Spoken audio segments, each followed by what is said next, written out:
அனைவருக்கும் எங்கள் இனிய வணக்கம். ராமர் ஆஞ்சநேயரிடம் கைலாச பர்வதத்திற்கு சென்று சிவலிங்கம் கொண்டு வரும்படி கட்டளையிட்டார்.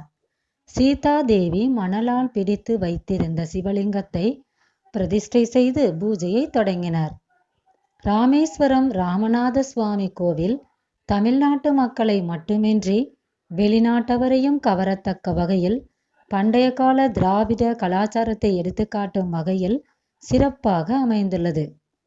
ராமபிரான் ராவணனை சம்காரம் செய்த காரணத்தால் அவருக்கு பிரம்மகத்தி தோஷம் ஏற்பட்டது. அந்த பிரம்மகத்தி தோஷம் நீங்க அகத்திய முனிவரின் ஆலோசனைப்படி ராமர் ராமேஸ்வரம் வந்து சிவலிங்கத்தை பூஜை செய்து வழிபட்டால் பிரம்மகத்தி தோஷம் நீங்கும் என்று கூறினார். உடனே ராமர் ஆஞ்சநேயரிடம் கைலாச பர்வதத்திற்கு சென்று சிவலிங்கம் கொண்டு வரும்படி கட்டளையிட்டார். அதன்படி ஆஞ்சநேயர் கைலாச பர்வதத்திற்கு சென்றார்.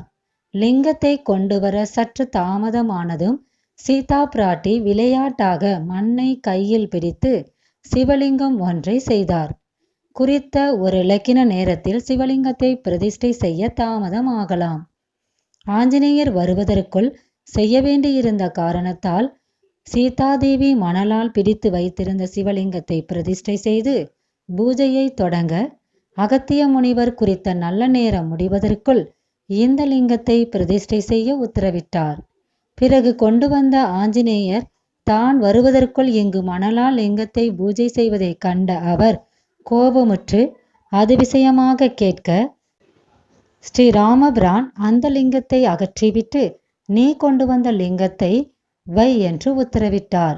அதை கேட்ட அனுமன் தன் வாளினால் சுழற்றி அந்த லிங்கத்தை அகற்ற முயற்சி செய்து அம்முயற்சியில் தோல்வியுற்று தன் வாள் அருந்து விழுந்து மயக்கமடைந்தார்.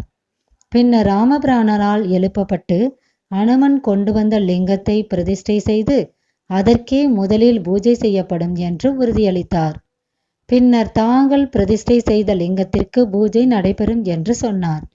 இவ்வாறு ராமபிரானால் பிரதிஷ்டை செய்யப்பட்டதால் அன்று முதல் ராமனால் உண்டாக்கப்பட்ட ஈசனை உடைய ஊர் என்ற பொருள் கொண்ட ராமேஸ்வரம் என்று பெயர் பெற்றது.